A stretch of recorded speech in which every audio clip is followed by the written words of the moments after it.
mandalonana izay niombona ny polisim-pirenena tamin'ny malagasy tsy akanavaka hoety manamarika ny fahenina ambin'ny taona niverenany fahaleovantena dia nanana ny hetsika manokana ihany koa ny fianakaviambeny ny polisim-pirenena. Fianakaviambeny ny polisim-pirenena izay nifanotrona tamin'ny zanany nandritra iny vanim-potoana nanamarihana ny asaramantriny. Izy moa ny zanany ireo zanaky ny polisy maty amperinasa. Ambatolampy akanjy nitaizana ireo zanaky ny polisy maty amperinasa ny olona tamin'ny taona 20 ary raha fito ireo zaza notaizana tany am-panombohana dia efa 7,700 no notaizana ty akany ity. Taorinan'io tamin'ny taona 2012 dia naorina ihany koa teo anivony commissariat central n'Antananarivo ny antsoina hoe kamboty ivelan'ny akany. Izany hoe ireo zaza zanaky ny polisy maty amperinasa saingy mipetraka amina fianakaviana na ny olona izay miantoka azy. Tsy hadino ny fianakaviambeny ny polisy-pirenena izy ireny ary dia nisy ihany koa ny fotoana izay nifandotronana tamin'izy ireo tao anatin'izao vanim-potoana ny asaramanitra izao.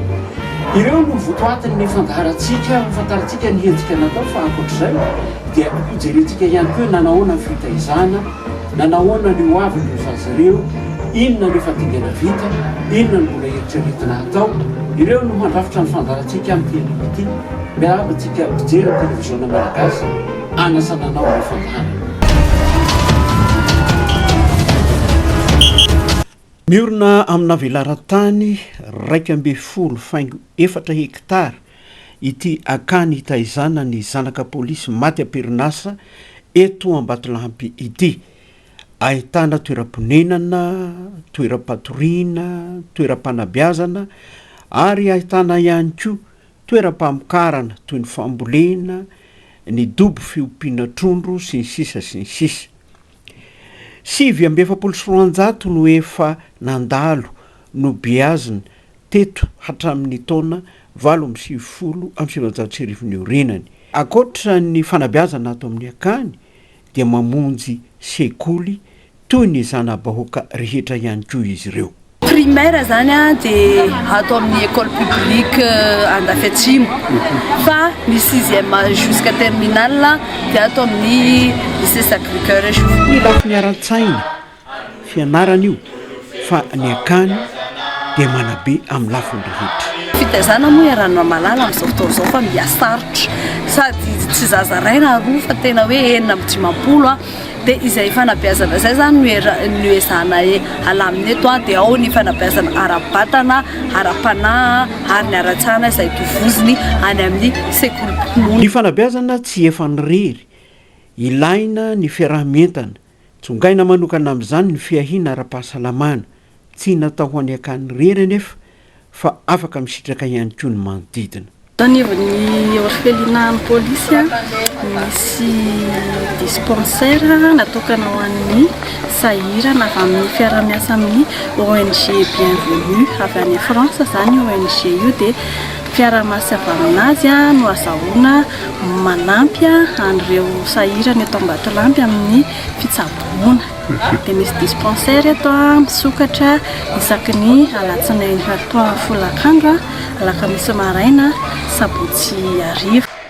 Manana tanjona ny zaza beazinato, misy andrahaka amin'ny lafiny maro samihafa fa misy ny efa tokapo maniry hanao ny asan'ny polisy. Ngavako teto dia tamin'ny 2017 dia ny fiainana makasikasika ny fiainana ato dia milamina nga misy fitsipika arana ary fanabeazana dia filaminana. Dia zaho zany amin'izao fotoana classe de terminale tao amin'ny akany. Faniriko dia mba ho lasa polisy tahaka n'ireo polisy mitaizana tao amin'ny akany. Misaotra ho an'ireo polisy-pirenena izay namorona an'ity orphelinat de la police nationale ity fa mba nafahanay nanivonay fianarana na dia tsy otsony ara ny ray aman-dreninay dia mbola nisy an'ity dia misaotra betsaka ho an'ny polisy pirenena. Asaramanitra 2024 niavaka tamin'ity ndray nitoraka ity ny fifanotrona ny ray aman-dreny sy ny zanaka. Miavaka kely tamin'ity taona 2024 ity satria ny fanao hatramin'izay dia miakatra any Antananarivo ireto ankizy ireto mijery ny match 26 any Mahamasina. Kanefa tamin'ity taona ity zany dia niavaka izay satria ny solotena avy ao amin'ny ministera izay tarihan'ny andriamatoa ministra ny filaminam-bahoaka mihitsy no tonga mijery nitsidika ireto ankizy ireto izay hotron'ireo staff ombabady amanjanaka ato amin'ny ministera ny filaminam-bahoaka. Anara-tsakafo, lamba firakotra, kilalao samihafa, harendrina, ireo no novombin'ny mpitsidika natolotra ny akany sy ireo zaza tezaina ato. Ny saorana manokana teto ny mpiara-mombonantoka ireo rehetra malala tanana nanohana. Mampiseho fitiavana, mitondra fanomezana, tolotra ahafahany ireto zanaka ireto mijoro sy miaina tahaka ny ankizy rehetra. Atsapanay fa tsy irery ireto ankizy ireto, tsy kambody fa manana ray aman-dreny miahy, mikarakara ary manao izay tsy atsapany ny fahabangana amin'ny fiainany. Nasesika ny fitiavana ianareo ka ny teninay dia fisaorana sy fankateremana tanteraka. Tsy ny adinoina ny niarahaba sy nanolotra fanomezana manokana ho an'ny afam-panadinana ara-panjakana CEPE. Fanadinana soamantsara ny ankizy dia anaraka koa ireo izay mbola anala fanadinana BVC sy VAC.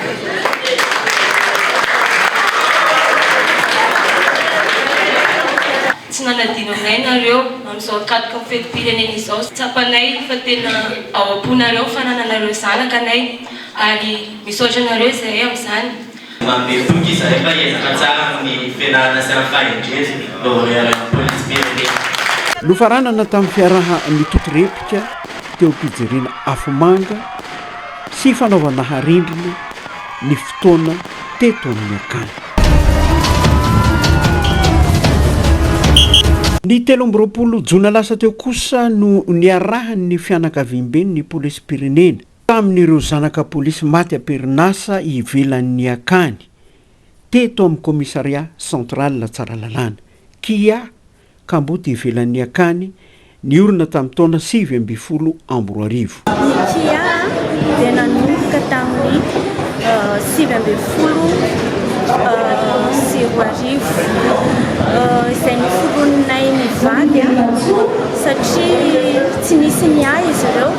Maro ny zavatra natao tany Ambatolampy dia teo no nitsiry ny hevitra hoe maninona moa ireto Kamboty izay tsy tafiditra any amin'ny akany tsy mba misy miahy dia teo no nitsiry ny hevitra hoe andao izy ireo hoforontsika eto amin'ny central, eto amin'ny komisaria central no netomboan'ny Kamboty ivelan'ny akany. Mpiambana tamin'ny voalohany dia teo amin'iraika amby roapolo zareo. Ankehitriny tonga 3 izy ireo. Toy ny ahoana no afaka misitraka ny fiahin'ny fikambanana akoatra ny mahakamboty azy. Ny ahin'ny fikambanana dia ny zaza manomboka eo amin'ny teraka ka hatramin'ny 7 taona ihany no ahian'ny fikambanan'ny Kamboty ivelan'ny akany. Misy ny fiahirana sakafo ny 13 jona sy ny volana desambra dia misy ny fizarana ny kit scolaire ny volana septambra. Misy ny fiarabana sy fanomezana manokana ho an'ny zaza afaka CPE teto ary nisy ny tolotra nomena ny isam-pianakaviana ho tohana ara-tsakafo sy hoety miatrika ny fety. Nome pakasitrahana manokana teto ny malala tanana Praiombonantoka ary nisy ihany koa fanolorana vola ho fanohanana ny fikambanana. Izay zaza Kamboty ivelan'ny akany na Kia izay filokotena eto dia misaotra anareo rehetra izay nanome fanomezana ho anay amin'izao asaramanitra izao ka dia misaotra indrindra to ary enganay isika rehetra samy mitratra ny asaramanitra daholo misaotra to. manoloana ireo rehetr'ireo dia nampitaina tamin'ny mpisitraka izay tsy izy fa reto zaza taizaina reto ny afatra. Ho anareo ankizy malala endry tsara daholo rakizy manajany ray aman-dreny dia mianatra tsara dia amin'izay mazoto ny mpiara-miombonantoka sy ny ministera manolotra foana isaky taona. Efa nahabe zaza ny akany ary inona fa ho toy izany ihany koa ny kia nisy ny dingana vita fa mbola maro ny miandry miantso hatrany tolo-tanana akoatra ny fisaorana sy fakasitrahana azy ireo ny ministra. Itsika zany fa lasa lavitra nareo fitezana ka dia izay na ny zanakitsika nivoaka teto ary fa misy paritaka ary mbola mino fa mbola maromaro kokoa izay koa nareo izy dokotera izy rehetrarehetra dia manantena sy mino amin'ny fahendrena sy ny fankatiavana izay dia sako teo. Manararoatra ihany koa ho anareo tsika rehetra izay nanolontana mpanampy nandritra izay fotoana marana ty androandroantia dia misaotra sy mankasitraka amin'ny fanomezana be dia be tsy maro tsy voatanisa izay noentina mampirehetra zanakitsika reto koa dia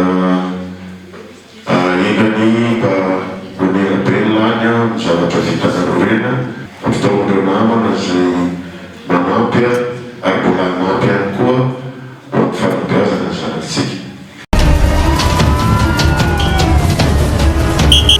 Tapitra ny fandarantsika amin'ny fandarana manaraka dia hijery lafin-javatra hafa indray isika ametraka ny mandram-piona tompoko lahy sy tompoko vavy.